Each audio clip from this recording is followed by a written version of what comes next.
একসময় শ্রমিকদের আনাগোনায় ব্যস্ত আর কোলাহলে পূর্ণ থাকা খালিশপুরের এই প্লাটিনাম জুট মিলে গত প্রায় 5 বছর ধরে এমন শুনশান নীরবতা। বেসরকারি মালিকানায় ইজারার মাধ্যমে খুলনা অঞ্চলের বন্ধ মিলগুলো চালুতে কয়েক দফায় টেন্ডার আহ্বান করা হলেও বিনিয়োগকারীদের খুব একটা সাড়া মিলছে না। প্লাটিনাম জুট মিলের মতো একই অবস্থা স্টার জুট মিল আর ক্রিসেন্ট জুট মিলেরও। শর্ত শিথিল করে বিভিন্ন মিলে 6 থেকে 7 দফা টেন্ডার আহ্বান করা হলেও নানা জটিলতায় তা বাতিল হয়েছে। আর টেন্ডার প্রক্রিয়া শেষে চুক্তি সম্পন্ন হলেও এখনো চালু হয়নি খালিশপুর জুট মিল।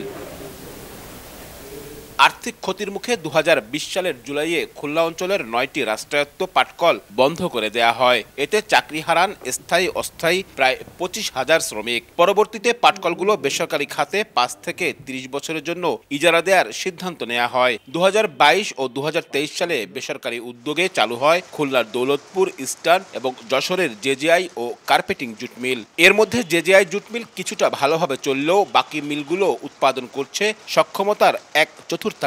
সর্বসাকুল্যে চাকরি হয়েছে 1002 শ্রমিকের, যা নিয়ে ক্ষোভের শেষ নেই শ্রমিক সহ সংশ্লিষ্টদের। মিলটা চালু থাকলে বহুত মানুষ কর্ম করে খাইতে পারতো, কিন্তু সেই কর্মগুলো এখন বন্ধ।